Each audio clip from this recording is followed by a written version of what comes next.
अस्सलामुअलैकुम जी फ्रेंड्स। आज का जो मेरा टॉपिक है वह है दी कोएक्सियल ट्रांसमिशन लाइन। हम लोगों ने EMT2 की सीरीज़ स्टार्ट की हुई है। तो इस सीरीज़ में हम इन टॉपिक्स पर पिछली वीडियोस में बात कर चुके हैं, ये देखते जाएं। तो आज की जो हमारे पास वीडियो है वो वीडियो नंबर हमारे पास 16 है, 16 वीडियो है। इसका सी पार्ट है the coaxial transmission line. Last video में हमने वेव गाइड्स पर और उसकी बी पार्ट में ट्रांसमिशन इलेक्ट्रिक वेव्स पर बात कर ली थी रेक्टेंगुलर वेव गाइड में। तो आज हमको एक्सियल ट्रांसमिशन लाइन पर बात करने की कोशिश करेंगे। तो आने वाली वीडियोस में भी इंशाल्लाह इन टॉपिक्स पर बात करने की कोशिश करेंगे। तो या इसको स्टार्ट करते हैं। बिस्मिल्लाहिर्रहमानिर्रहीम सल्लल्लाहु अला मुहम्मद सल्लल्लाहु अलैहि वसल्लम।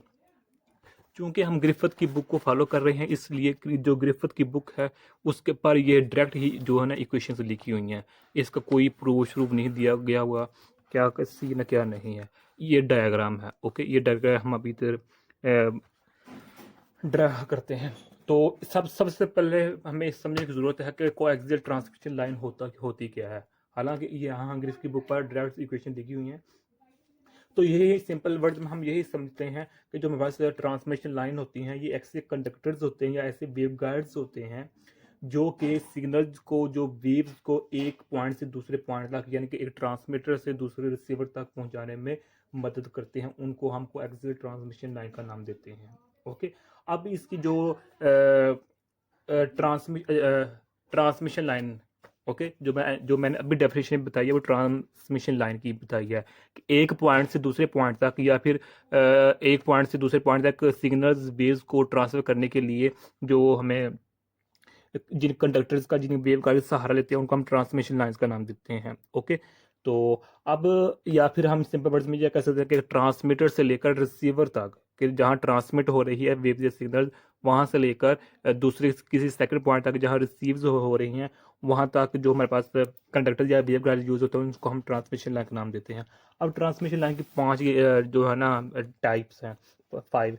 पहले को हम कहते हैं open wire transmission line, open wire transmission line, या इसको हम पैरेलल वायर ट्रांसमिशन लाइन का देते हैं। जो हमारे पास गलियों बाजार में लगे होते हैं ना खंबे, उन पर जो होते हैं तारें वगैरह होती है, उनको हम open wire transmission wire line का नाम देते हैं।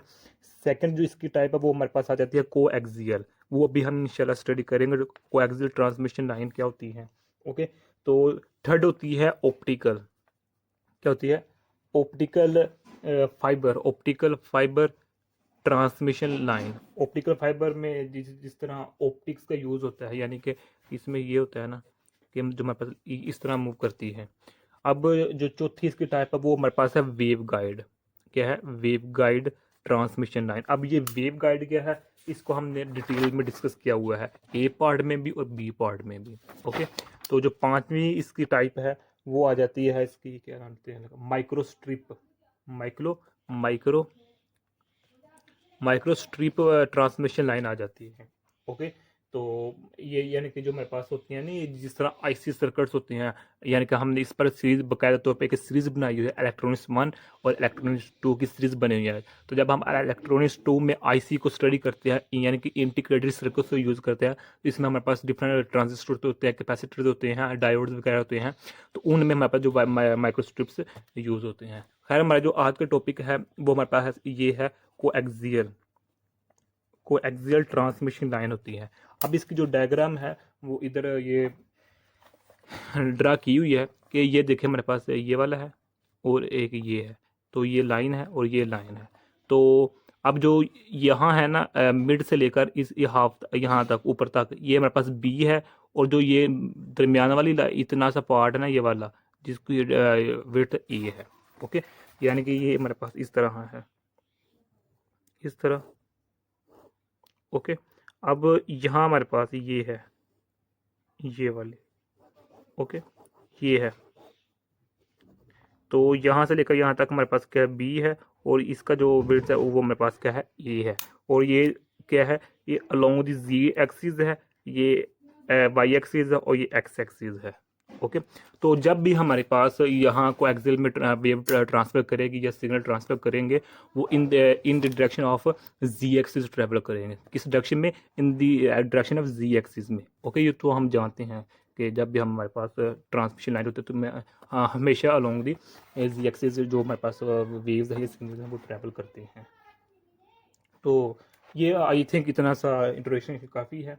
तो अगर इसकी हम कोर की बात करें, वो हमारे इसका अलग डिटेल आ जाती है, कोर क्या होती है, first core, second core, third core क्या होती है। और अच्छा, इसमें ये बात है कि जो एक्सियल ट्रांसमिशन लाइन है, इसको सबसे पहले 1858 में 1858 में सबसे पहले डिस्कवर किया, लेकिन उस वक्त उस पर ज़्यादा वर्क नहीं हुआ था। तो फिर इसको बाद में 1880 में 1880 में ओलिवर कोई नाम का साइंटिस्ट था, ये ब्रिटिश था, इसने ये इस पर वर्क किया था। तो अगर बात करें कि कोएक्सियल ट्रांसमिशन लाइन को हम कहाँ कहाँ यूज़ करते हैं, जिसको हम टेलीफोन ट्रब लाइन्स वहाँ हम यूज़ करते हैं। ब्रॉडबैंड जो इंटरनेट वर्किंग केबल होती है उसमें हम इसको यूज़ करते हैं। जो high speed computer data buses होती हैं उसमें इसको हम यूज़ करते हैं। जो केबल टेलीविज़न सिग्नल होते हैं हम वहाँ यूज़ करते हैं।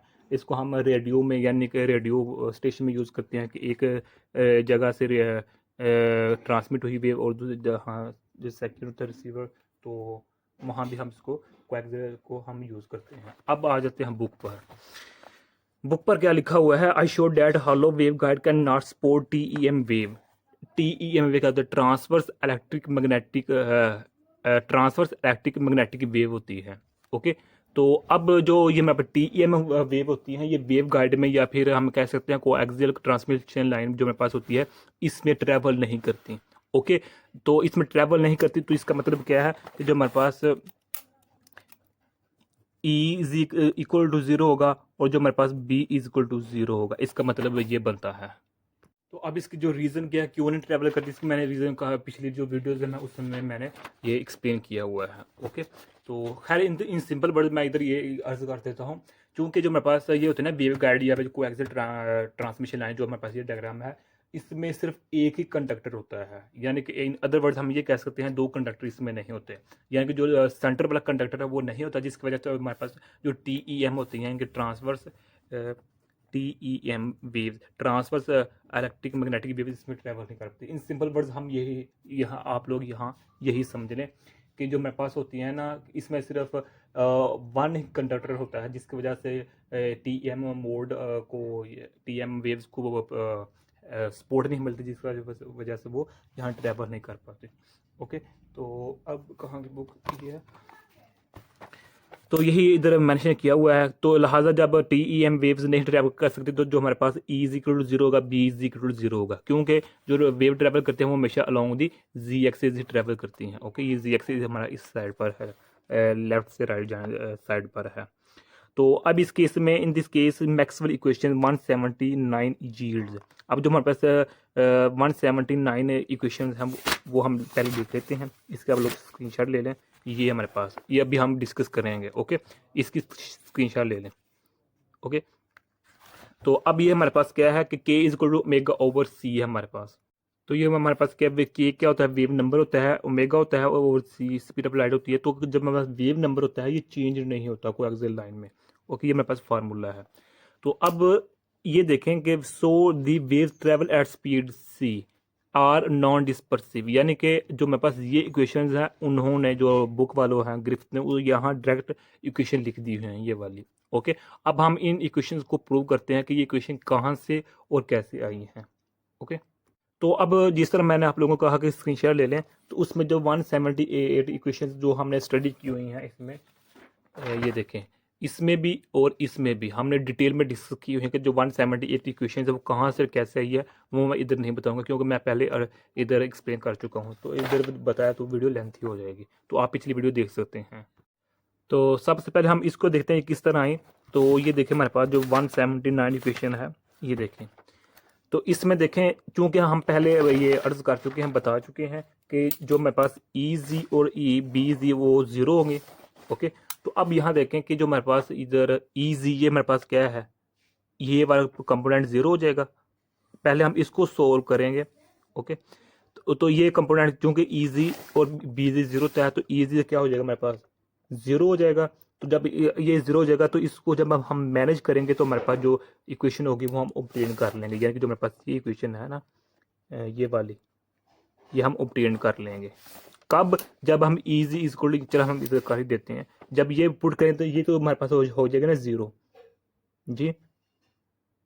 तो जब हमारे पास वो क्या नाम है, ये ज़ीरो होगी, तो हमारे पास क्या बाकी बच गया, iota KEY is equal to omega B x, ये बच गया, ये इससे कैंसिल गया हो गया, तो हमारे पास क्या बच गया कि E y is equal to B x, और ये हमारे पास ओमेगा बच गया।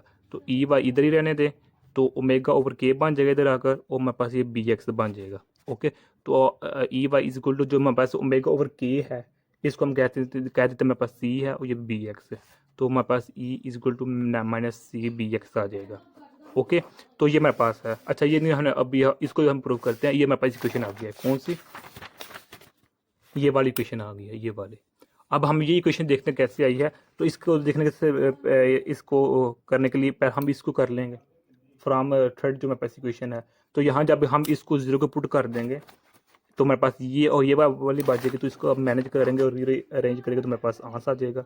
ओके, ये हमारे पास जीरो की इक्वल होगी ना ये वाली, बाकी ये और ये बच गई, तो इसको हम लिख लेते हैं इधर। तो योटा के E x is equal to मेरे पास बी वाई, ये इससे कैंसिल हो गया, तो बाकी के E x is equal to omega B y बच गया। तो यहाँ से E x is equal to omega over k B y, तो इसको हम कहते हैं हमारे पास सी है, लेट कर देते हैं सी है, और ये हमारे पास क्या है बी वाई है। तो ये मेरे पास ये भी प्रूव हो गया, ये टर्म भी प्रूव होगी। ओके, तो इस तरह हम ये उन्होंने जो ग्रिफ्थ वालों ने उन्होंने डायरेक्ट इधर इक्वेशन लिखी हैं, लेकिन जो इसका प्रूव है मैं आप लोगों के सामने कर चुका हूँ।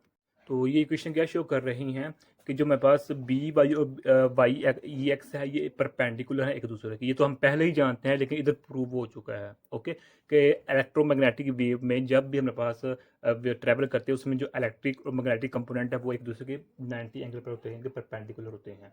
ओके, ये हम पहले इधर हम प्रूव कर चुके हैं। अब जो ये दो इक्वेशंस है ना, ये कहाँ से आई, इसका भी प्रूफ है, लेकिन मैं चाह रहा हूँ कि आप लोग वीडियो अच्छा चलें देख लेते हैं, वीडियो लेंथ ना हो जाए। अब ये इलेक्ट्रिक एंड मैग्नेटिक अब म्यूचुअली परपेंडिकुलर है, ये हम प्रूव कर चुके हैं। And together with del dot E equal to zero, del dot B equal to zero, ये यानी कि हमने मैक्सवेल इक्वेशन को इधर हमने लिखा है। ओके, अब मैक्सवेल इक्वेशन की जो क्या है कि हम जानते हैं, जो हमारे पास पहली है मैक्सवेल इक्वेशन, वो हमारे पास क्या है, ई इक्वल टू ये होती है। ओके, अब चूंकि जो मेरे पास है इसमें कोई भी चार्ज नहीं है, तो जिसकी वजह से ये टर्म किसकी क्लोज हो जाएगी, जीरो होके। लिहाजा जो मेरे पास पहली इक्वेशन है मैक्सवेल की, ये आ जाएगी जो कि ये लिखी हुई है, ये वाली del dot is equal to zero, ये वाली। ओके, तो अब हम बात करते हैं दूसरी पर। चूंकि हमें दूसरी जो मेरे पास क्या है, डेल डॉट बी है। ओके, तो ये मेरे पास वैसे की वैसी रहेगी। डन, सॉरी ये तो जीरो है। अब हम बात करते हैं थर्ड पर, यानी कि ये इक्वेशन वैसे की वैसे रहेगी। थर्ड क्या है, del dot E is equal to, ये क्या है हमारे पास जी, ये हमारे पास है, ये है जिसको हम फ्राइडे लॉ का नाम देते हैं। अब फोर्थ इक्वेशन है, तो फोर्थ इक्वेशन के डेल डॉट बी है, तो इज इक्वल टू किसकी इक्वल होगा, ये इसकी इक्वल होता है। ओके, तो हम पहले भी काफ़ी मरतबा पीछे कह चुके हैं कि जो मेरे पास ये कंपोनेंट है किसकी इक्वल होता है, 1/c² पार्शियल ई ओवर पार्शियल टी की इक्वल है। तो ये हमारे पास मैक्सवेल की चार इक्वेशंस हैं। ओके, ये फ्राइडे लॉ है, और ये मेरे पास क्या है, मैक्सवेल इक्वेशन है, करेक्शन वाली मैक्सवेल जो हमने करेक्शन की हुई थी EMT वर्ड में, जो हमने लास्ट सेमेस्टर में स्टडी की थी। खैर ये हम मैंने इधर ना जो डायरेक्ट वैल्यूज लिख दी हुई हैं। अब बात है कि हम ये इक्वेशन किस तरह ऑब्टेन कर सकते हैं। तो ये इस चीज़ से ऑब्टेन करेंगे, यानी कि जो मेरे पास 179 इक्वेशन है ना, जो मेरे पास ये है। अब पहले इसको हमने यूज़ किया था, अब हम इसको यूज़ करेंगे।